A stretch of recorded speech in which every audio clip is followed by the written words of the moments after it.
My name is Ellie, and I'm 22. The text message came through just as I was adjusting my cap before walking across that stage.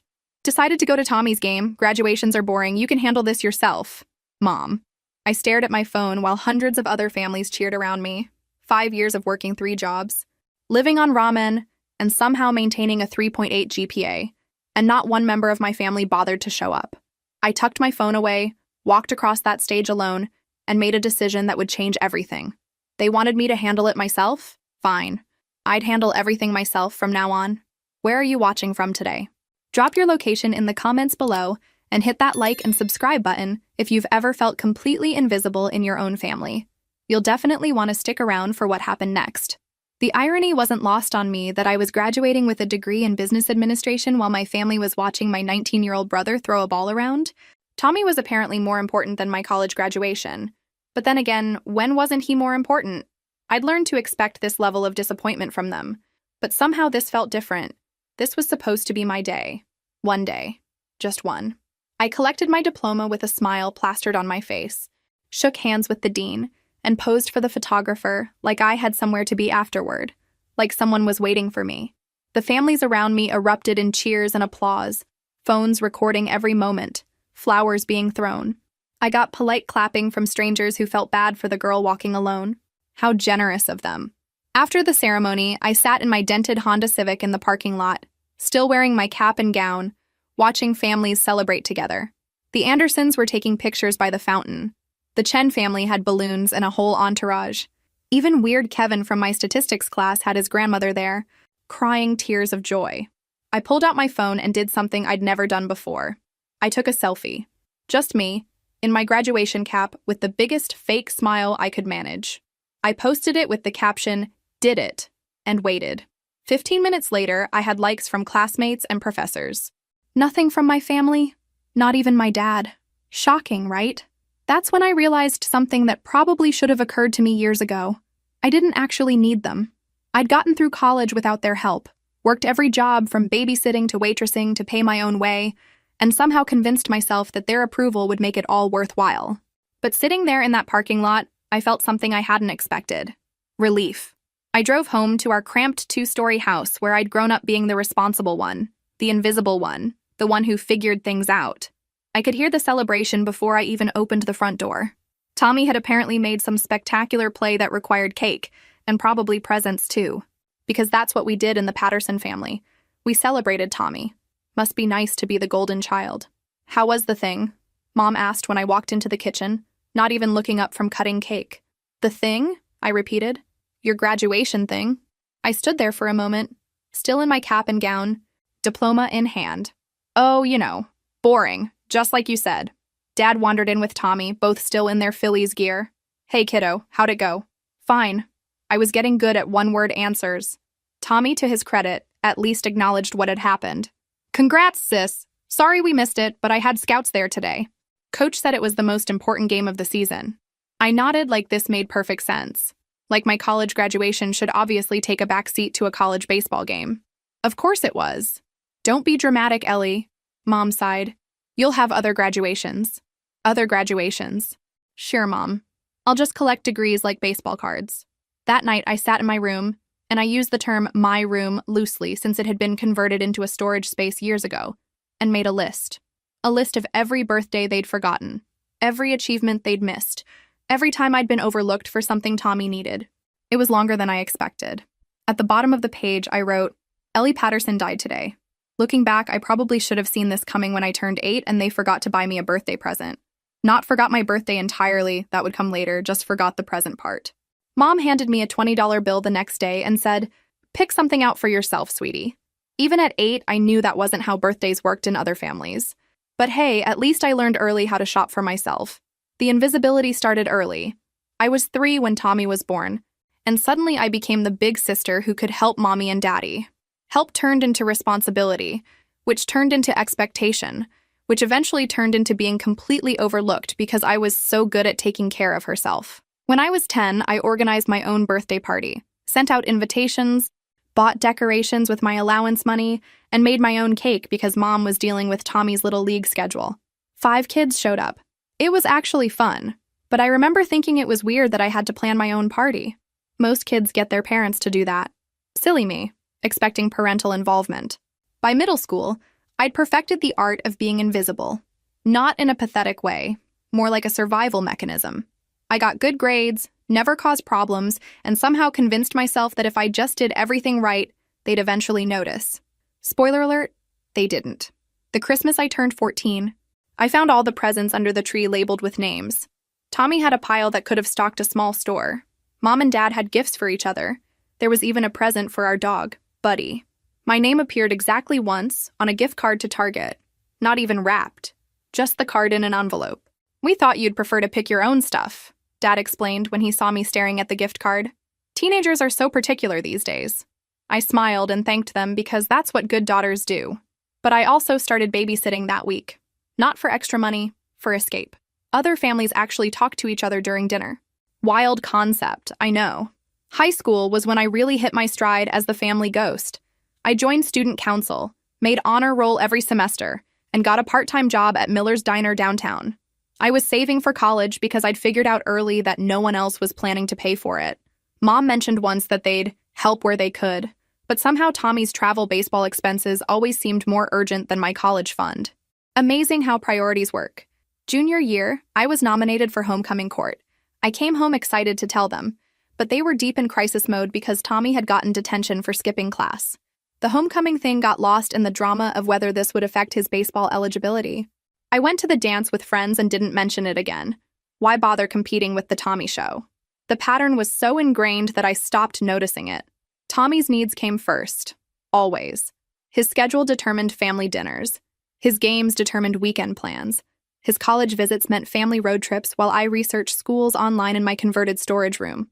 When I got my acceptance letter to State University, I left it on the kitchen counter where everyone would see it. It sat there for 3 days before Mom noticed. "Oh, honey, that's nice. Did you figure out the money situation?" I had. Because of course I had. I'd applied for every scholarship I could find, taken out student loans, and planned to work through college. The same way I'd figured out everything else. "Yeah, I've got it handled." "Great. You're so good at taking care of yourself." That phrase. If I had $1 for every time I heard, "You're so good at taking care of yourself," I could have paid for college in cash. It was their excuse for everything. Why they forgot my birthday, missed my school events, and never asked about my plans. Because I was so good at taking care of myself. Convenient how that worked out for them. The worst part wasn't the neglect. It was watching how differently they treated Tommy. When he struggled with algebra, they hired a tutor. When I struggled with calculus, I figured it out myself. When he wanted new cleats, they appeared like magic. When I needed interview clothes for my first job, I saved up and bought them myself. I learned to celebrate my own achievements, comfort myself when things went wrong, and make my own decisions about everything from what classes to take to what college to attend. I became completely self-sufficient out of necessity, and they praised me for it like it was a choice. The only person who ever really saw me was Grandma Morgan, my mom's mother. She'd passed away when I was 16, but I still remembered how she'd always ask about my day, remember my favorite foods, and never miss sending a birthday card. She used to say I had her eyes and her determination. "You're going to do something special, Ellie Morgan," she'd tell me. Mark my words. By senior year, I was basically a friendly boarder who happened to share their last name. I ate dinner with them when our schedules aligned, contributed to conversations when asked direct questions, and otherwise lived parallel to their lives rather than as part of them. The night before I left for college, Mom hugged me and said, "We're going to miss you, sweetie, but we know you'll be fine. You always land on your feet." I almost laughed. They weren't going to miss me because they'd never really noticed I was there. And yes, I would be fine, because I'd been taking care of myself for as long as I could remember. Thanks for the vote of confidence, though. The first step was honoring the one person who'd ever really seen me. I couldn't be Ellie Patterson anymore. That girl was invisible, forgettable, the one who always came second. But I could be Ellie Morgan. Grandma Morgan had been the only one who noticed when I made honor roll, who remembered my birthday without being reminded, who actually listened when I talked about my plans. If I was going to disappear from the Patterson family, I was taking her name with me. I spent hours online researching the legal process for changing your last name. Turns out when you're over 18 and not trying to dodge debts or warrants, it's surprisingly straightforward. Just paperwork, filing fees, and a court appearance. Simple enough for someone who'd been handling her own paperwork since she was 16. The beauty of changing just your surname? No newspaper publication required. The Patterson family would never think to look for Ellie Morgan. The court appearance was on a Tuesday morning. I dressed in my best interview outfit, a navy blazer I'd bought for job interviews and the confidence I'd been building for 4 years of college. The judge asked why I wanted to change my name. I want to honor my late grandmother, Your Honor. She was more family to me than my actual family. He stamped the papers without any drama. Just like that, Ellie Morgan was born legally. Walking out of that courthouse, I felt lighter somehow, like I'd shed a skin that never quite fit right. Plus, let's be honest, Ellie Morgan had a nice ring to it. Professional but approachable. The kind of name that belonged on business cards and office doors. Next was the practical stuff. New social security card, new driver's license, new bank accounts. I moved my savings, all $3,000 of it, to a new bank across town, where nobody knew the old me. I kept my cell phone number because, really, who was going to call? The Patterson family certainly wasn't checking in regularly. The hardest part was telling my friend Sarah, the one person who'd actually notice I was gone. We met for coffee at our usual place near campus. "You're doing what?" She nearly choked on her latte. "Changing my name to honor my grandmother. Fresh start, new chapter." I pulled out my new driver's license and slid it across the table. Ellie Morgan. Same me, better last name. Sarah stared at the ID like it was evidence of a crime. "This seems extreme. I mean, I know your family sucks, but changing your name entirely? Just my last name. I'm still Ellie, just not a Patterson anymore. What if there's an emergency? What if something happens to your parents? Then Tommy can handle it. He's so good at being the important one." I could see her trying to understand. But Sarah had the kind of family that remembered birthdays and showed up for graduations. She couldn't comprehend what it felt like to be a supporting character in your own life story. "Promise me you'll stay in touch," she said finally. "Of course. Same phone number, same email, just a different last name on my business card someday." She laughed despite herself. "You're completely insane, but also kind of brilliant." The apartment hunt came next. I'd been living in the dorms, but Ellie Morgan needed her own space. I found a tiny studio apartment in a complex near the city. Nothing fancy, but it was mine. The lease application asked for emergency contacts. For the first time in my life, I wrote none without feeling pathetic about it. Moving day was simple since I barely owned anything. Clothes, textbooks, my laptop, and a few photos from college, carefully edited to exclude any family shots. I packed everything into my Honda and drove away from State University, from the Patterson family, from everything I'd known for 22 years. Don't worry, I wasn't running away. I was running toward something better. The apartment was smaller than my dorm room, but it felt like a palace. No Tommy's sports equipment cluttering the hallway. No conversations that stopped when I entered the room. No reminders that I was the afterthought child who was so good at taking care of herself. That night, I ordered Chinese takeout and ate it sitting on the floor since I didn't have furniture yet. My phone buzzed with a text from Sarah. "How does it feel to be Ellie Morgan?" I looked around my empty apartment, at my new driver's license on the counter, at the reflection of someone who finally had permission to put herself first. "Like coming home," I typed back. The really beautiful part was how easy it was. No one came looking for me. No frantic phone calls or missing person reports. I'd been so invisible to my own family that they didn't even notice I was gone. Mom probably assumed I was busy with post-graduation job hunting. Dad probably figured I'd call when I needed something. Tommy was definitely too wrapped up in his own life to wonder where his sister went. I got a call 3 weeks later from a number I recognized as my parents' house. For a split second, I almost answered. Then I remembered sitting alone in my graduation cap in that parking lot and let it go to voicemail. "Hi, sweetie. Just checking in. Haven't heard from you since graduation. Hope you're doing well. Love you." Mom's voice sounded exactly the same. Distracted, hurried, like she was multitasking while leaving the message.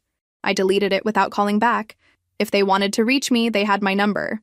But they'd have to actually try. That was the last time anyone from the Patterson family tried to contact me for 6 years. 6 years. Really drives home how much I was missed, doesn't it? Ellie Morgan started job hunting immediately. I targeted companies in New York City because if you're going to reinvent yourself, might as well do it somewhere that appreciates reinvention. I updated my resume, highlighting my work experience and education while carefully editing out any personal details that might connect me to my old life. The interviews went better than expected. Turns out, when you spend your whole life being overlooked, you develop excellent attention to detail and the ability to anticipate what people need before they ask for it. Skills that translate beautifully to the business world. 3 months after graduation, Ellie Morgan accepted an entry-level position with Morrison & Associates, a mid-size consulting firm in Manhattan. The salary was barely enough to cover a studio apartment in Queens and subway fare, but it was a start. And hey, at least nobody here knew I used to be invisible. I bought my train ticket to New York with cash, threw my belongings in the back of my Honda, and drove toward the city that never sleeps, toward a place where nobody knew I was supposed to be forgettable. In the rearview mirror, I watched my old life disappear. Good riddance. New York City hit me like a slap of reality wrapped in exhaust fumes and ambition. My studio apartment in Queens was roughly the size of Tommy's bedroom back home, cost more per month than my dad made in a week, and came with neighbors who seemed determined to recreate the sound of a construction site at all hours. But it was mine, Ellie Morgan's first real home. And unlike the Patterson house, no one here expected me to be grateful for being ignored. The commute to Morrison & Associates took an hour each way on the subway. An hour I used to study everyone around me. New Yorkers had this energy, this purposefulness that I'd never seen before. They walked fast, talked fast, and seemed to know exactly where they belonged in the world. I wanted that confidence so badly I could taste it. My first day at Morrison, I wore my interview outfit again because it was literally the only professional clothing I owned. Jennifer, the office manager, looked me up and down and said, "Sweetie, we need to talk about your wardrobe budget." Apparently, looking the part mattered more than I'd realized. Jennifer took me to a discount store during lunch and helped me pick out 3 additional outfits that could be mixed and matched to create the illusion of a larger wardrobe. I paid with my credit card and tried not to think about the growing balance. Nothing says professional like charging your work clothes and hoping you make enough to pay them off. "You'll figure it out," Jennifer said, echoing the phrase that had haunted my childhood. Smart girls like you always do. The job itself was entry-level administrative work, filing, answering phones, scheduling meetings for people who made more in a month than I'd ever seen in my life. But I watched everything. How they talked to clients, how they structured presentations, how they carried themselves in meetings. I absorbed it all like a sponge, because unlike my family, these people were actually worth studying. My supervisor, Robert Chen, was a junior associate who treated administrative staff like furniture that occasionally needed to be moved around. He'd snap his fingers when he needed something and never bothered learning my name, just called me assistant. "Assistant, I need the Morrison files." "Assistant, reschedule my 2 o'clock. "Assistant, get me coffee. Not that cheap stuff from the break room, the good coffee from that place down the block." I smiled and said yes to everything because I needed this job. But I also started taking notes. Not just about his requests, but about his mistakes. Robert had a habit of promising clients things he couldn't deliver, and then scrambling to cover his tracks. He double-booked meetings, forgot important deadlines, and somehow always found a way to blame the administrative errors when things went wrong. Charming. After 2 months of watching him fumble through basic tasks, I started anticipating his needs before he asked. I'd have the coffee waiting, the files organized, the schedules coordinated. He started to depend on me without even realizing it. Men like Robert always do. That's when I made my first real power move. Robert had promised a major client that he'd have their market analysis ready by Friday. Thursday afternoon, I realized he'd completely forgotten about it. The client was flying in from Chicago specifically for this presentation. Robert was in full panic mode. "Assistant, where's the Henderson analysis?" "You haven't started it yet," I said calmly. His face went white. "What do you mean I haven't started it?" "I specifically asked you to handle the preliminary research last week." Now this was a lie. He'd never asked me to do anything beyond filing and coffee runs, but I could see him setting me up to take the blame for his failure. How original. "Actually," I said, pulling out my notebook, "I took the initiative to compile some preliminary data, just in case." I handed him a folder I'd been working on during lunch breaks. "It's not complete, but it's a start." Robert grabbed the folder like a drowning man grabbing a life preserver. The data was good. Better than good, actually. I'd been teaching myself market analysis using online tutorials and library books, treating it like homework I'd assigned myself. Funny how you learn things faster when you're not expecting someone else to do the work for you. He stayed late that night turning my research into a presentation. Friday morning, he delivered it to the client and got praised for his thorough analysis and attention to detail. He never thanked me, but he also never forgot that I'd saved his job. That afternoon, Jennifer stopped by my desk. "I hear you've been doing some additional research projects." I kept my face neutral, just trying to be helpful. "Robert mentioned you might be interested in taking on more analytical work. How would you feel about a small promotion? Administrative associate with research responsibilities? It came with a modest raise and the opportunity to attend client meetings as a note-taker. More importantly, it meant I was no longer just assistant. I had a title, responsibilities, and access to the parts of the business I'd been watching from the outside. I'd love the opportunity, I said. That weekend, I celebrated by buying myself a decent business outfit with my credit card and allowing myself to imagine a future where Ellie Morgan was more than just someone who disappeared from a family that never noticed her anyway. The promotion changed everything. Suddenly, I was in meetings, hearing how deals were structured, watching negotiations happen in real time. I learned that business was part strategy, part psychology, and part pure confidence. I was good at the first two and working hard on the third. I also learned that most of the junior associates were winging it just as much as I was. They had fancy degrees and family connections, but they didn't necessarily work harder or think more clearly than I did. They just had better clothes and more confidence in their right to be there. Well, I could work on both of those things. 6 months into my New York life, I was working late one evening when I overheard Robert on a phone call with a potential client. He was pitching an analysis of emerging markets in the tech sector, a project that was way beyond his actual expertise. After he hung up, I knocked on his office door. I couldn't help overhearing your conversation with Mr. Davidson. The tech sector analysis sounds fascinating. Robert looked nervous. Yeah, it'll be challenging. I've been reading a lot about emerging markets lately. Would you like me to put together some preliminary research? Relief flooded his face. That would be extremely helpful, Ellie. Very proactive of you. Ellie. He'd finally learned my name. Progress. This became our pattern. Robert would land clients with promises he couldn't keep, and I'd figure out how to keep them. He got the credit, but I was learning the business from the ground up and building a reputation as someone who delivered results. Not exactly what I'd planned, but hey, we work with what we've got.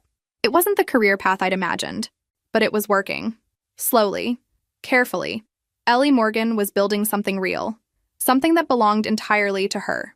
By my second year at Morrison & Associates, I'd figured out the game. Robert would take credit for my work during the day, and I'd stay late teaching myself everything he should have known. Market analysis, financial modeling, industry research. I consumed it all through online courses, library books, and careful observation of the senior associates who actually knew what they were doing. The breakthrough came when I caught a mistake that would have cost us a major client. Robert had been working on a telecommunications deal for weeks, relying heavily on my research while pretending he understood the technical aspects. The night before the final presentation, I was reviewing the contracts when I noticed something that made my stomach drop.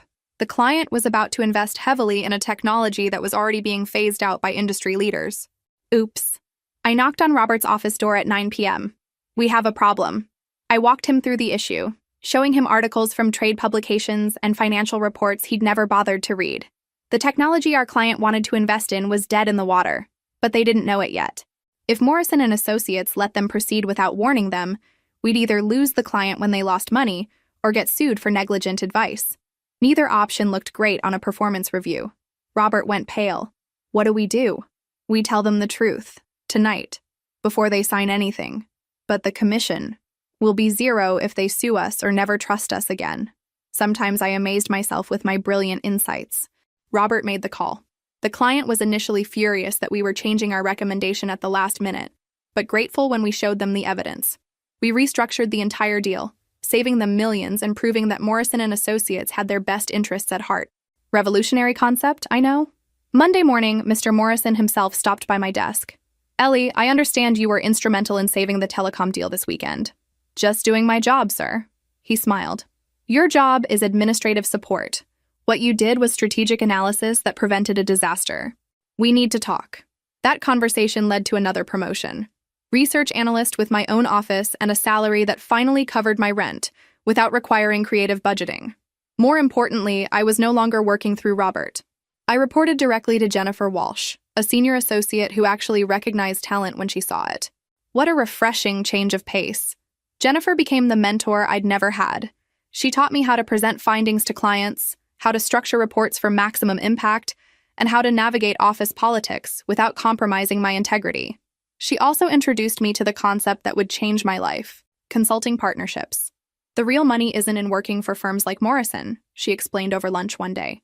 It's in building your own client base and taking them with you when you're ready to go independent. The idea terrified and thrilled me in equal measure. Build my own business? Ellie Morgan, who'd been invisible for most of her life, running her own consulting firm? The irony wasn't lost on me. You have something most people don't, Jennifer continued. You see problems before they become disasters, and you solve them quietly without needing credit. Clients value that more than flashy presentations. Over the next year, I started building relationships with the clients I worked with directly, not in a way that undermined Morrison and Associates, but by being genuinely helpful and memorable. I'd follow up on projects, send relevant articles I'd found, and always deliver exactly what I'd promised when I'd promised it. Novel approach, apparently. The telecommunications client referred me to a colleague who needed help with a market entry strategy. I handled it as a Morrison project, but the client specifically requested to work with me again. Then another referral came in. And another. Funny how people notice when you actually do your job well. Jennifer watched this pattern developing and made me an offer I hadn't expected. What if I told you I was thinking about leaving Morrison and starting my own firm? And what if I offered you a partnership instead of just a job? Walsh & Morgan Consulting. The name sounded impossible and perfect at the same time. I can't invest much capital, I admitted. You don't need to. You bring the client relationships and the analytical skills. I bring 15 years of experience and some seed money from my savings. We split everything 50-50. That night, I sat in my queen's apartment, which I'd finally furnished with real furniture instead of milk crates and dreams, and tried to wrap my head around what was happening. Ellie Morgan, equal partner in a consulting firm. The girl who couldn't get her own family to notice her was about to become a business owner. I called Sarah, my one remaining connection to my old life. You're doing what now? She laughed. Starting a consulting firm, Walsh & Morgan. Morgan? That's your last name now? Has been for 3 years. It suits me. I keep forgetting you're not Ellie Patterson anymore. You sound different when you talk about work. Different how? Confident. Like you know you belong there. 6 months later, we made the jump. Jennifer and I gave Morrison & Associates our notice and opened an office in a small space in Midtown. Our first month, we had 3 clients, all referrals from people who'd specifically asked to work with me. Not bad for a girl who used to be invisible. By the end of our first year, we had 12 regular clients and a waiting list. Our specialty was helping mid-sized companies navigate market changes and avoid costly mistakes. Word spread that Walsh & Morgan could spot problems others missed and deliver solutions that actually worked. Who would have thought that paying attention to details actually mattered in business? The money was better than I'd ever imagined. Not just enough to live comfortably, but enough to save, invest, and plan for a future that belonged entirely to Ellie Morgan. I moved to a real apartment in Manhattan, bought clothes that fit properly, and started carrying myself like someone who deserved to be in the rooms where decisions were made. But the best part wasn't the money or the success. It was the respect.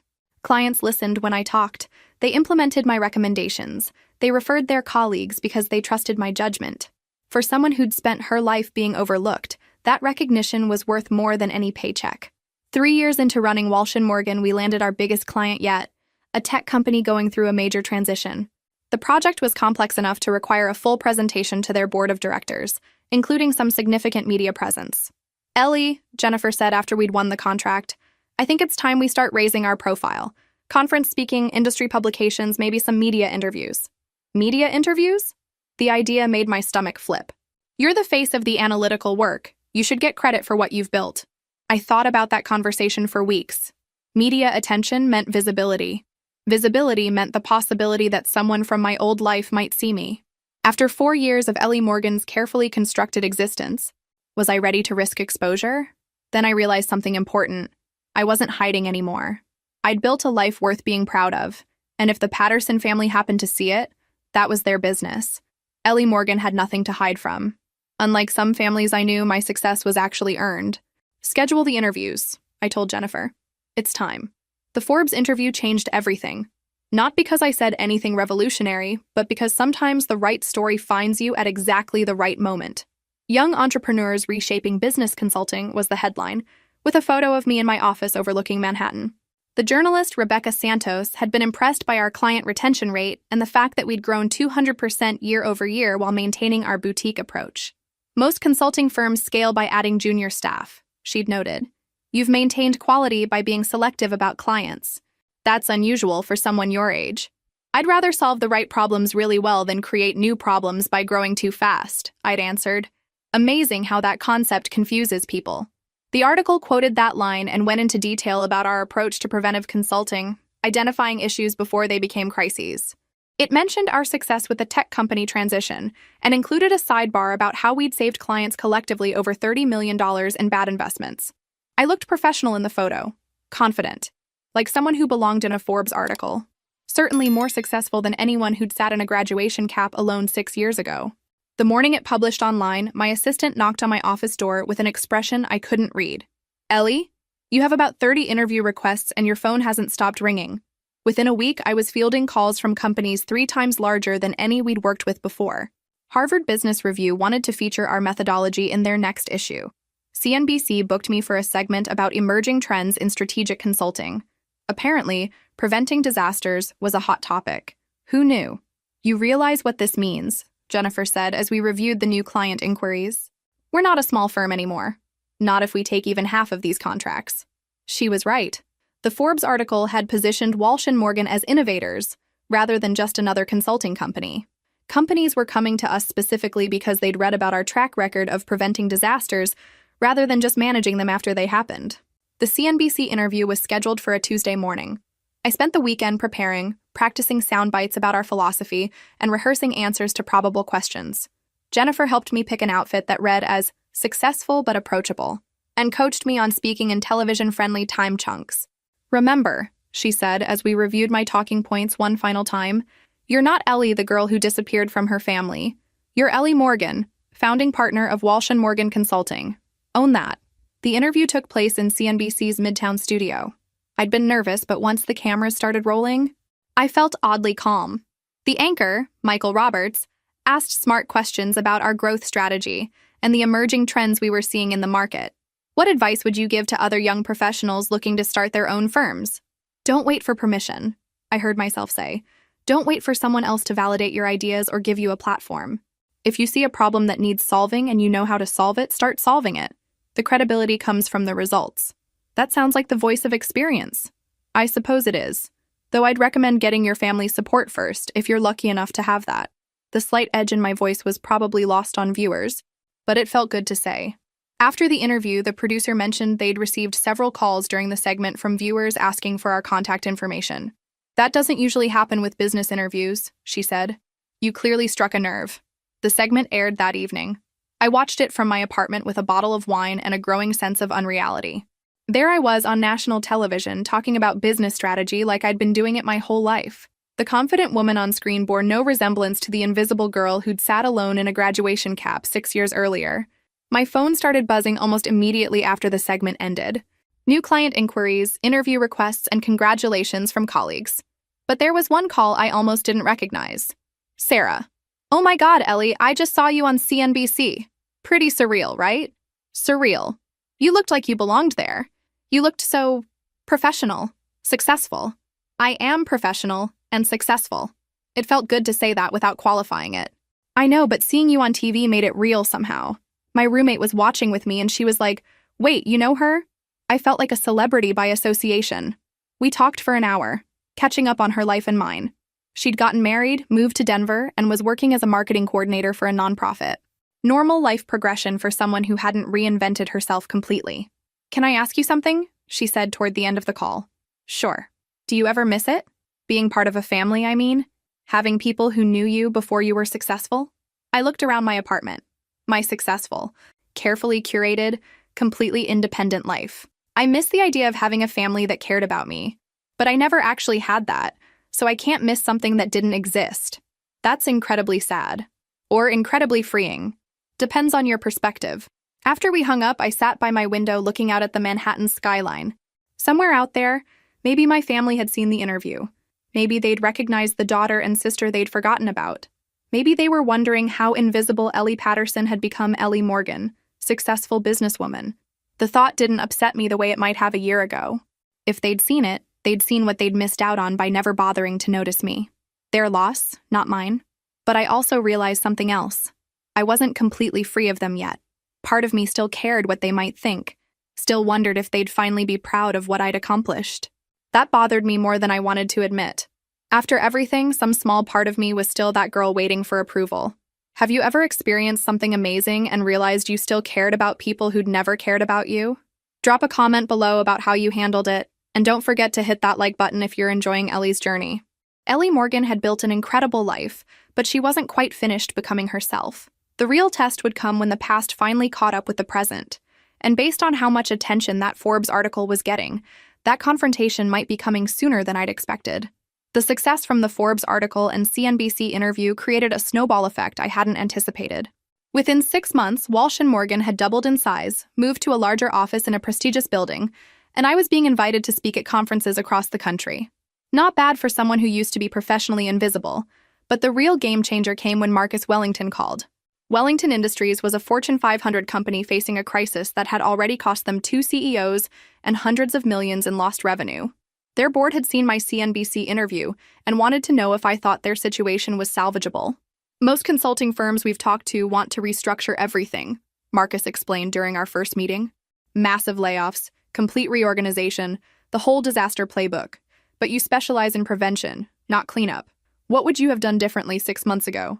I spent 2 weeks analyzing everything they'd done wrong, which was considerable. They'd ignored market shifts, dismissed customer complaints, and made strategic decisions based on wishful thinking rather than data. But underneath all the mistakes, the core business was still sound. Amazing what happens when you actually look at the fundamentals instead of just following trends. You don't need a complete overhaul, I told their board. You need to stop the bleeding, address the customer trust issues, and implement systems that prevent this from happening again. It's surgery, not amputation. The contract was worth more than Walsh & Morgan had made in our entire first year. More importantly, it put us on the map as the firm that could save companies everyone else had written off. Jennifer and I worked 18-hour days for 3 months, basically living at Wellington Industries while we implemented our recovery plan. We restructured their customer service protocols, overhauled their market analysis systems, and trained their executives to spot the warning signs we'd identified. Turns out, most corporate disasters are preventable if someone's actually paying attention. The turnaround was dramatic. Within 6 months, Wellington's stock price had recovered 40% of its losses. Within a year, they were posting record profits. The business press called it one of the most successful corporate recoveries in recent history. Ellie Morgan saves Wellington Industries was the Harvard Business Review headline that made me realize I'd crossed into a different tier of recognition. This wasn't just success. This was the kind of career-defining achievement that established reputations permanently. The speaking invitations multiplied. Business schools wanted me to lecture about preventive consulting. Industry conferences featured me as a keynote speaker. I was invited to join boards, serve on advisory committees, and consult for companies I'd only read about in business magazines. My personal life adapted to match my professional success. I moved to a penthouse apartment with floor-to-ceiling windows and a view that made me feel like I was floating above the city. I hired a personal assistant, started using a car service instead of the subway, and built a wardrobe that reflected my new status. Not bad for someone whose family used to forget her birthday. But the most satisfying part was the respect. When I walked into boardrooms, conversations stopped. When I spoke at conferences, people took notes. When I gave recommendations, companies implemented them without question. Ellie Morgan had become someone people listened to, someone who mattered. The irony wasn't lost on me that the skills I'd developed from being invisible in my own family, observation, anticipation, solving problems quietly, had become my greatest professional assets. What the Pattersons had seen as self-sufficiency that excused their neglect, the business world valued as strategic thinking and proactive leadership. I was profiled in Fortune, featured on the cover of Entrepreneur magazine, and invited to speak at the World Economic Forum. Each new achievement felt like another step away from the girl who'd sat alone in a graduation cap, waiting for a family that never came. The transformation was complete in every way that mattered. Ellie Morgan wasn't just successful, she was influential. She was someone whose opinions shaped industries and whose recommendations moved markets. But success at this level came with unexpected challenges. The bigger we grew, the more we attracted attention from competitors, journalists, and people who wanted to find flaws in our story.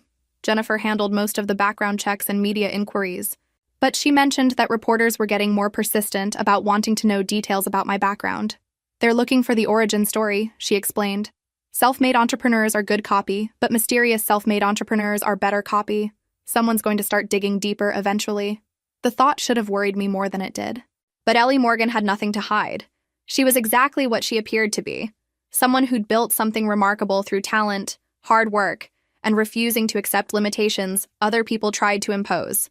If the Patterson family saw any of this coverage, they'd see what they'd missed by never bothering to notice their daughter. And honestly, Good. Let them wonder how invisible Ellie became Ellie Morgan, the business strategist who saved Fortune 500 companies. That evening, I stood in my penthouse office looking out at the Manhattan skyline. Somewhere out there, in boardrooms and corner offices, executives were implementing strategies I'd developed. Companies were avoiding disasters because they'd learned to spot the warning signs I'd taught them to recognize. Tomorrow, I had meetings with 3 potential new clients and a conference call with an international company that wanted to establish preventive consulting protocols across all their divisions. Next week, I was flying to London for a speaking engagement that would establish Walsh & Morgan's European presence. 6 years ago, I'd been invisible to my own family. Now I was reshaping how major corporations approach strategic planning. The journey from Ellie Patterson to Ellie Morgan was complete. But I had a feeling the most interesting chapters were still ahead. What do you think will happen next? Drop your predictions in the comments below. And make sure you're subscribed so you don't miss the dramatic conclusion of this transformation story. The phone call that changed everything came on a Wednesday morning while I was reviewing contracts in my office. My assistant buzzed through with an unusual request. Ellie, I have a producer from 60 Minutes on the line. They want to do a segment about the Wellington Industries turnaround and the rise of preventive consulting. They're specifically interested in you as the face of this new approach. 60 Minutes. The most watched news magazine in America. The show that could make or break reputations with a single segment. No pressure at all. Tell them I'll call back in an hour, I said, needing time to think through the implications. This wasn't a business publication or a brief cable news interview. This was primetime television. The kind of exposure that reached everyone in America, including people in small Pennsylvania towns who thought their daughter had simply moved away for work. Jennifer was traveling, so I called Sarah instead. 60 Minutes wants to interview me, I said without preamble. Holy shit, Ellie, that's incredible. It's also terrifying. What if your family sees it? I'd never explicitly told Sarah the details of my disappearance, just that I'd had a falling out with my family and chosen to start fresh. But she'd always been perceptive about the things I didn't say. Yeah, would that be such a bad thing? I mean, you're incredibly successful. Maybe they'd be proud. They had 22 years to be proud and couldn't manage it. The bitterness in my voice surprised even me. But you're not that invisible girl anymore. You're Ellie Morgan, business superstar. Maybe they'd see you differently now. I thought about that conversation all day. Ellie Morgan was successful enough that even the Pattersons would have to acknowledge her achievements. But did I want their acknowledgement now, after building a life that didn't need their approval? I called the 60 Minutes producer back. I'm interested, but I have some conditions about what I will and won't discuss, such as business strategy, consulting methodology, the Wellington turnaround, all fair game. Personal background, family history, anything before I started my career, off limits. There was a pause. That might actually make the story more intriguing. The mysterious entrepreneur who won't discuss her past. Very compelling television. Great. Nothing like being mysterious to attract exactly the kind of attention I was trying to avoid. The interview was scheduled for the following month in our office. The 60 Minutes team wanted to capture the environment where Ellie Morgan worked, show the visual symbols of success that reinforced the narrative of someone who'd built an empire from nothing. They spent 3 days filming, interviews, office shots, meetings with clients who agreed to be featured. The correspondent, Margaret Chen, was thorough but respectful of my boundaries. She asked about my business philosophy, my methodology, my predictions for the industry. She didn't push when I deflected personal questions. You've built something remarkable in a very short time, she said during one of our conversations. Most people would want to talk about the journey that got them here. The journey isn't the story, I replied. The results are the story. But viewers connect with the personal elements. They want to understand what drives someone to achieve at your level. What drives me is seeing problems before they become disasters and having the skills to prevent them. Everything else is just background noise. And boy, did I have some background noise to avoid. She seemed to accept that Ellie Morgan was someone who preferred to let her work speak for itself. The segment was scheduled to air on a Sunday evening in March. I planned to watch it alone in my apartment with a bottle of good wine and my phone turned off. Whatever happened after it aired, I'd deal with Monday morning. The 12-minute segment exceeded my expectations. They focused on the Wellington Industries recovery, interviewed executives who credited our work with saving their company, and positioned preventive consulting as a revolutionary approach that was changing how major corporations operated. The visuals were perfect. My office with its Manhattan view, footage of me presenting to Wellington's board, testimonials from grateful clients. I looked confident, successful, and completely in control of the narrative. Margaret's closing commentary was particularly gratifying. Ellie Morgan represents a new generation of business leaders who believe the best way to solve a crisis is to prevent it from happening in the first place. Her approach has already saved her clients hundreds of millions of dollars and may well change how American businesses approach strategic planning. The segment ended with a shot of me in my office, looking out at the city skyline. The image of someone who'd conquered New York through talent and determination. My phone started ringing before the credits finished rolling. New client inquiries, interview requests, congratulations from colleagues. Walsh & Morgan's website crashed from traffic volume. My assistant would have dozens of messages waiting Monday morning. But there was one call I answered immediately. Sarah was crying. "Ellie, that was incredible. You looked so professional, so successful. I'm so proud of you. Thanks. Though I'm starting to think I should have kept a lower profile." "Are you kidding? You're about to become the most famous business consultant in America. This is going to change everything." She was right. This level of exposure would attract attention from everyone: clients, competitors, journalists, and people from my past who might finally connect Ellie Morgan with Ellie Patterson. I'd built Ellie Morgan to be impossible to ignore. Mission accomplished. But as I sat in my apartment that night, looking at the city lights and thinking about the life I'd created, I realized something important. I wasn't afraid of being discovered anymore. I'd become someone worth discovering. If the Patterson family saw that segment and recognized their forgotten daughter, they'd see what they'd lost when they chose Tommy's baseball game over my college graduation. They'd see the person they could have been proud of if they'd bothered to notice I existed. That thought should have satisfied me. But it also raised a question I wasn't ready to answer. What would I do if they actually tried to find me now? Would the girl who'd waited 22 years for their approval finally get her moment of vindication? Or would Ellie Morgan prove that she really didn't need them anymore? I had a feeling I was about to find out. The call started Monday morning. My assistant, Caroline, buzzed through with an apologetic tone. "Ellie, I have someone on line 3 claiming to be your brother. He says it's urgent family business. Should I take a message?" For a moment, I couldn't breathe. After 6 years of carefully constructed separation, Tommy Patterson had found Ellie Morgan. Well, that didn't take long.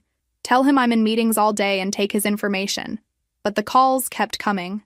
My mother Tuesday afternoon, my father Wednesday morning. Each time, Caroline politely took messages while I sat in my office wondering how long I could avoid the inevitable. The messages were what I'd expected: shocked recognition, claims of pride in my accomplishments, and urgent requests to talk about family matters. No apologies for missing my graduation. No acknowledgement of the years of invisibility. Just sudden interest now that Ellie Morgan was someone worth knowing. How predictable. Friday afternoon, Caroline knocked on my office door with an expression I'd learned to read as "situation requiring your immediate attention." "They're here," she said quietly. "Who's here?" "Your parents. And your brother. They're in the lobby asking to see you. Security called up because they don't have an appointment, but they're insisting it's urgent family business." Through my office window, I could see the Manhattan street 40 floors below, people moving with purpose, living their lives, completely unaware that Ellie Morgan's carefully constructed world was about to collide with Ellie Patterson's abandoned past. Tell security to escort them to Conference Room B and Caroline. Clear my calendar for the rest of the day. I took 5 minutes to compose myself, checking my appearance in the mirror and reminding myself who I was now. Ellie Morgan, founding partner of Walsh & Morgan Consulting, someone who commanded respect and made decisions that affected Fortune 500 companies. Not Ellie Patterson, the invisible daughter who could be overlooked without consequence. They were standing by the conference room windows when I walked in, looking out at the view that represented everything I'd built. My mother had aged, her hair completely gray now. My father looked smaller somehow, less imposing than he'd seemed when I was 22. Tommy had filled out, no longer the teenager whose baseball games had been more important than my graduation. "Ellie," my mother breathed, turning toward me with tears in her eyes. "Ms. Morgan," I corrected, taking a seat at the head of the conference table. "And you are?" I couldn't help myself. "Sue me." The pretense lasted exactly 3 seconds before my mother broke. "Sweetheart, we've been looking for you for years. We had no idea you'd changed your name, moved to New York. We saw you on 60 Minutes and couldn't believe that invisible Ellie Patterson had become someone worth acknowledging." The words came out sharper than I'd intended, but I didn't regret them. My father cleared his throat. "Ellie, you'll always be Ellie to us. We know we made mistakes. But we're family. We want to make things right." "Make things right?" I leaned back in my chair, studying their faces. "What exactly do you think went wrong?" Tommy spoke for the first time. We know we hurt you. Missing your graduation was inexcusable. We've regretted it every day since. Every day since, I repeated.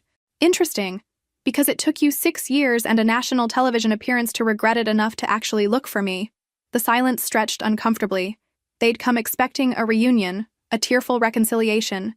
Instead, they were facing Ellie Morgan in a Manhattan boardroom, and Ellie Morgan didn't operate by Patterson family rules. We've missed you, my mother tried again. The house hasn't been the same without you. I wouldn't know. I haven't been there. Amazing how they missed someone they'd never noticed was there in the first place. That's what we want to change, my father said, leaning forward earnestly. We want you to come home. Be part of the family again. I almost laughed. After 6 years of building a life without them, they thought I'd abandon everything to return to being invisible in their small Pennsylvania town. And why would I do that? Because we're family, Tommy said, as if that explained everything. Family, I repeated, tasting the word. Tell me, Tommy, what position did you play in high school? He looked confused. Shortstop, you know that. What's my favorite color? Another pause. When's my birthday? The silence was deafening. You want me to come home to be part of a family that doesn't know my birthday, but remembers your baseball position from a decade ago? The irony was almost poetic. My mother's face crumpled. We know we weren't perfect parents. Perfect? I stood up, moving to the window. You forgot I existed unless you needed something. You missed every important moment of my life. You literally chose Tommy's college baseball game over my college graduation. We explained that, my father said defensively. There were scouts. There were always scouts. There was always something more important than whatever Ellie needed. I turned back to face them. But here's what's interesting. You found Ellie Morgan. You tracked down my business, figured out how to get past security, and demanded to see me immediately. When it mattered to you, when you wanted something, you figured out how to find me. We wanted to reconnect with our daughter, my mother said. Your daughter. Right. I walked back to the table. Tell me about your daughter. What has she accomplished? What is she passionate about? What are her goals? More silence. You don't know, do you? You know Ellie Morgan from television, but you don't know your daughter, because you never bothered to learn who she was. Tommy tried a different approach. Look, we're proud of what you've accomplished. This business, your success, it's incredible. Now you're proud. Now that I'm someone other people recognize? The timing was fascinating. Really. We were always proud, my mother insisted. I opened my laptop and pulled up my calendar. I have meetings scheduled with 3 Fortune 500 CEOs next week. I'm flying to London next month for a consulting contract worth more than most people make in a lifetime. 60 Minutes wants to do a follow-up segment about the industry changes my work has created. I closed the laptop and looked at each of them in turn. Ellie Morgan is busy. Ellie Morgan matters. Ellie Morgan has people who value her time and expertise. I stood up again, smoothing my skirt. Ellie Patterson was invisible. Ellie Morgan is impossible to ignore. That's not an accident. That's a choice I made when I decided to stop waiting for you to notice I existed. We want to help you, my father said suddenly. Support your business. Invest in your success. The words hung in the air like a bad smell. I stared at him, processing what he'd just offered. The audacity was genuinely breathtaking. Invest in my success? We've done well for ourselves over the years, he continued, missing the ice in my voice entirely. We could provide capital for expansion, help you grow even faster. My mother nodded eagerly. We know we missed out on supporting you before, but we can make up for it now. Families should support each other. Tommy jumped in with what he probably thought was helpful enthusiasm. Dad's construction company has been really successful. We could easily invest a few $100,000 in your consulting firm. A few $100,000. In Walsh & Morgan, which was already worth 8 figures and growing. I had to bite my lip to keep from laughing. Let me understand this correctly, I said, walking back to my seat. You want to invest money in my business? Exactly, my father said, relief flooding his voice. We can be partners.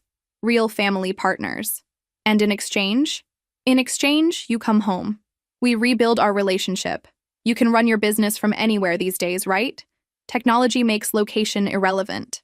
I sat down slowly, my mind racing through the implications of what they were proposing. They wanted to buy me back, purchase a relationship with Ellie Morgan by investing in her success. The business world had taught me to recognize a hostile takeover when I saw one. You think I need your money? Everyone can use more capital, Tommy said. Even successful businesses need investors. That's true, I agreed. Businesses do need investors. Good ones. I opened my laptop again and pulled up Walsh and Morgan's financial reports. The numbers I was about to share weren't public knowledge, but my family was about to learn exactly what they'd missed out on by ignoring me for 6 years. Our revenue last year was $18 million, I said casually, watching their faces. Profit margin was 42%. We have $38 million in client contracts already signed for this year, with a waiting list of companies requesting our services. The color drained from my father's face. Our European expansion launches next month with offices in London, Paris, and Frankfurt. Our Asia-Pacific division opens in Singapore this fall. By the end of next year, Walsh & Morgan will be the largest preventive consulting firm in the world. I closed the laptop again. We don't need investors. We turn down investment offers weekly from firms that want to buy us out for amounts that would make your construction company look like a lemonade stand. The silence in the room was different now. Not uncomfortable, but stunned. The company you want to invest a few $100,000 in, I continued, is worth approximately $85 million. My personal net worth is just over $22 million. Tommy's mouth actually fell open. At least someone in my family was finally impressed by something I'd accomplished. So when you offer to help my business with your construction money, what you're really doing is offering to buy access to a daughter you couldn't be bothered to notice when she wasn't profitable. That's not... We didn't know, my mother stammered. Of course you didn't know. Because you never asked. In 6 years, not one of you tried to find me, until you saw me on television and realized I might be worth knowing. I stood up and walked to the window again, looking out at the city where I'd built everything they were now trying to purchase their way into. Here's what's interesting about families, I said without turning around. Real families support each other before success, not after it. Real families show up for graduations even when there are baseball games. Real families notice when someone disappears for 6 years. We made mistakes, my father said quietly. No, I turned back to face them. You made choices.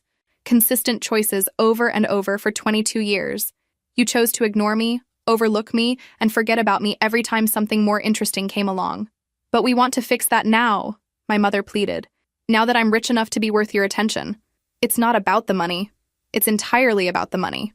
If Ellie Morgan was still an administrative assistant making $30,000 a year, would you have tracked me down after seeing me in a brief news segment? Or would you have said, oh, look, there's Ellie on TV and gone back to your regular lives? None of them answered because we all knew the truth. You want to know what's really sad? I continued. I would have given anything for this conversation 6 years ago. I would have been so grateful for your attention, your pride, your investment in my life. I walked back to the conference table and placed my hands on the back of my chair. But Ellie Morgan doesn't need your approval. She doesn't need your money. And she definitely doesn't need a family that only shows up after she becomes successful enough to matter. Please, my mother said, tears flowing freely now. We know we were wrong.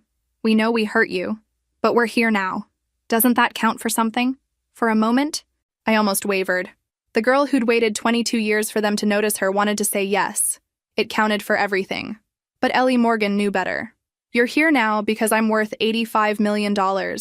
If I was worth nothing, you'd still be wondering whatever happened to Ellie. I moved toward the door.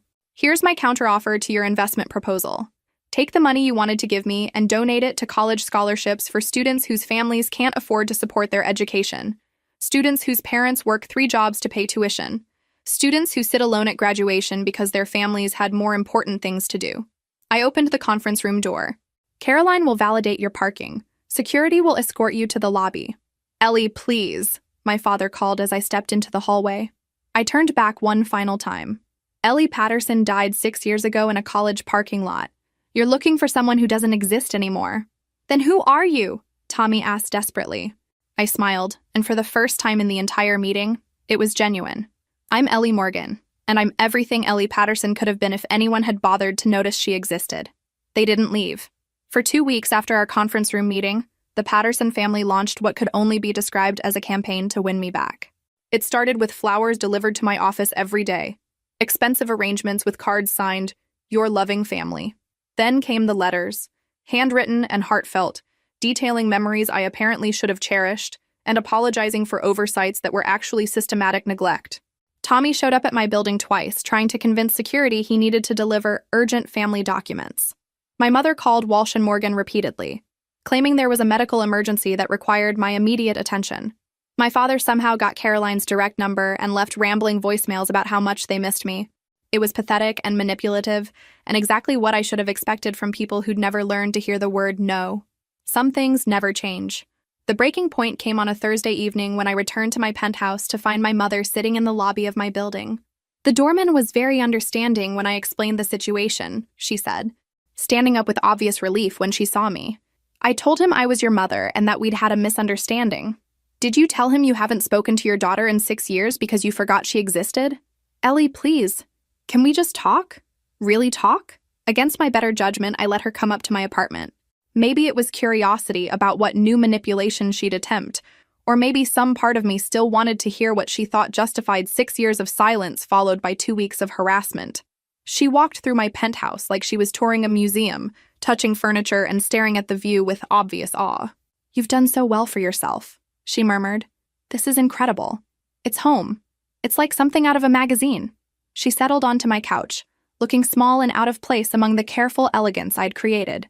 I always knew you were special, Ellie. Even when you were little, you were so independent, so capable, so easy to ignore. We never ignored you. Mom. I sat across from her, my patience already thin. Can we skip the rewriting history part of this conversation? We both know what my childhood was like. She was quiet for a moment, staring at her hands. I know we weren't perfect parents, but we did love you. You loved the idea of having a daughter who didn't require any attention. That's not fair, isn't it? I leaned forward. When was the last time you called me before seeing me on television? You changed your name. When was the last time you tried to find me? Asked mutual friends? Searched online? Hired a private investigator? When was the last time you wondered if I was safe, happy, alive? The silence stretched between us. We assumed you were fine. You always landed on your feet. There it is. The excuse that justified 6 years of not caring whether your daughter existed. Some patterns never break. My mother started crying then, the kind of desperate tears that are supposed to make you feel guilty for causing pain. I want my daughter back, she sobbed. I want us to be a family again. Your daughter is dead, I said quietly. She died in a parking lot 6 years ago when she realized her family would rather watch a baseball game than celebrate the biggest achievement of her life. Don't say that. It's true. Ellie Patterson, the girl who waited 22 years for you to notice her, is gone. Ellie Morgan took her place. I stood up and walked to the window, looking out at the city lights. You know what's funny?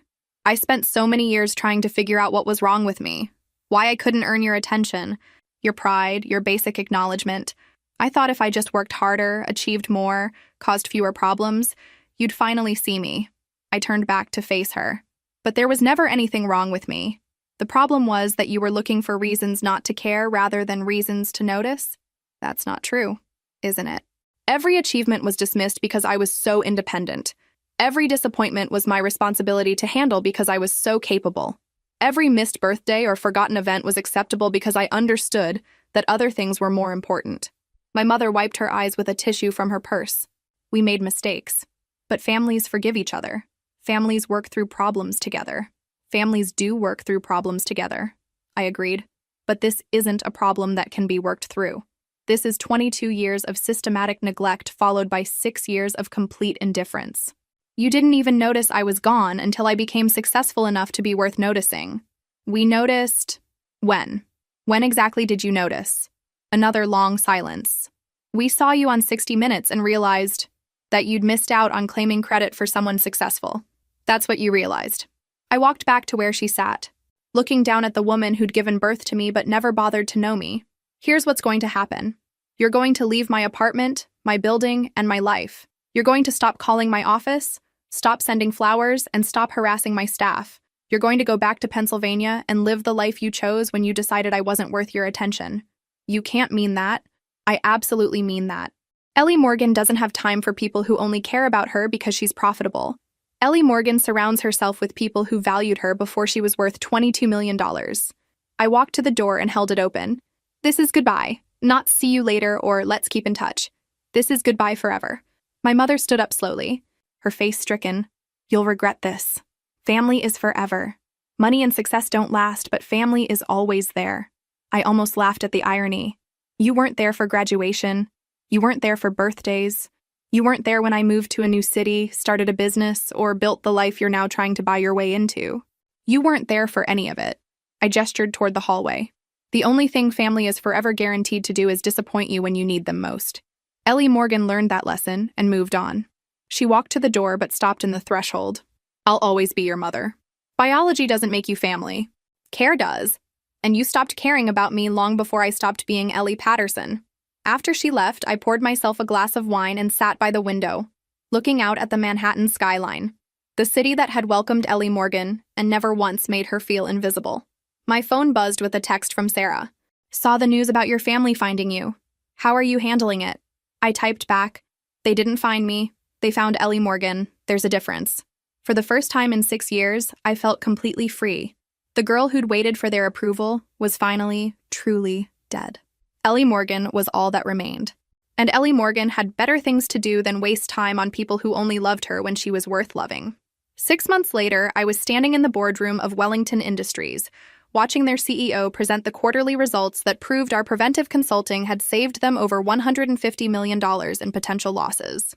The success was so significant that other Fortune 500 companies were restructuring their entire strategic planning processes to implement our methodologies.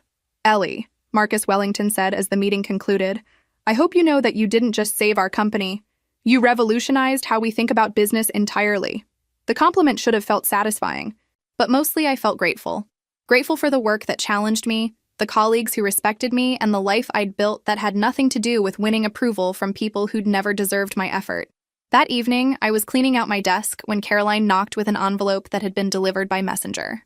No return address, she said, but the delivery service said it was urgent. Inside was a newspaper clipping from a small Pennsylvania paper. Local business owner expands construction company. The article featured my father standing next to a new building, discussing his success and mentioning his family, my wife Diane, my son Tommy, and my daughter who works in business in New York. No name, just my daughter who works in business. Even after everything, after seeing me on national television and tracking me down in Manhattan, I was still just a vague reference in their lives. Not Ellie Morgan, successful entrepreneur. Not even Ellie Patterson, the daughter they'd lost. Just my daughter who works in business. The consistency was almost admirable. I threw the clipping in the trash and felt nothing but relief. The real celebration came the following week, when Jennifer and I signed the contracts for our international expansion. Walsh and Morgan Consulting would have offices in 8 countries within 2 years, with me overseeing the global strategy division. You realize what this means, Jennifer said as we left the lawyer's office. You're about to become one of the most influential business strategists in the world. I corrected. We're about to become influential. Ellie, you built this. I helped. But this success story belongs to you. That night, I hosted a small dinner party in my penthouse for the people who'd supported Ellie Morgan's journey. Jennifer, Sarah, who'd flown in from Denver, Caroline, and a few other colleagues who'd become genuine friends. People who knew me, valued me, and showed up when it mattered.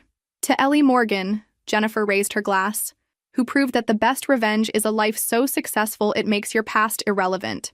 To chosen family, I countered, looking around the table at faces that had become more familiar and important than the ones I'd been born into. To people who notice you before you're worth noticing. As the evening wound down and guests began leaving, Sarah lingered behind. Can I ask you something? She said as we stood by the window overlooking Manhattan. Always. Do you ever wonder what would have happened if your family had shown up to your graduation? I considered the question seriously. Honestly, I think I would have spent my whole life trying to earn their approval instead of building something that didn't need it. So you're grateful it happened the way it did? I'm grateful I learned early that their approval wasn't worth having. And I truly meant it. Sarah hugged me goodbye with tears in her eyes. I'm so proud of you, Ellie. Not because you're successful, but because you became exactly who you were meant to be. After everyone left, I sat alone in my penthouse office working on a presentation for the World Economic Forum. Tomorrow, I'd be addressing global business leaders about the future of strategic consulting. Next month, I was keynoting a conference in Tokyo. Next year, Walsh and Morgan would likely be acquired by a major consulting firm for a sum that would make me one of the wealthiest self-made women in America. The life Ellie Morgan had built was beyond anything Ellie Patterson could have imagined sitting alone in that college parking lot 6 years ago. My phone buzzed with a text from an unknown number. Saw your picture in Forbes. Very proud. Dad. I deleted it without responding. The girl who'd waited 22 years for those words was gone. Ellie Morgan didn't need pride from people who'd offered it too late, and for all the wrong reasons. I finished my presentation, poured myself a final glass of wine, and stepped onto my terrace. The Manhattan skyline sparkled below, each light representing someone pursuing their own version of success and significance. Somewhere out there, other young women were sitting in parking lots, wondering why they weren't worth their family's time. Somewhere, other daughters were learning to be invisible in their own homes. Somewhere, other girls were accepting that they were good at taking care of themselves because no one else cared enough to try. I'd started a scholarship fund in Ellie Morgan's name for first-generation college students from families that couldn't or wouldn't support their education. I'd spoken at women's business conferences about building success without traditional support systems. I'd hired young women who reminded me of my younger self and made sure they knew their contributions mattered. Ellie Morgan had become someone who noticed people who needed noticing. Someone who showed up when it mattered. Someone who proved that the family you choose could be more powerful than the one you're born into. The transformation was complete. The girl who'd been invisible had become impossible to ignore. The daughter who'd been forgotten had built a legacy that would be remembered long after the people who'd overlooked her were gone. If this story resonated with you, make sure to like and subscribe for more real-life journeys of transformation and resilience. Remember that your worth isn't determined by who notices you. It's determined by what you build when you finally notice yourself. Sometimes the best thing that can happen to you is realizing you don't need the approval you've been chasing. Sometimes disappearing is the first step toward becoming visible. Ellie Morgan knew that now, and she'd never be invisible again.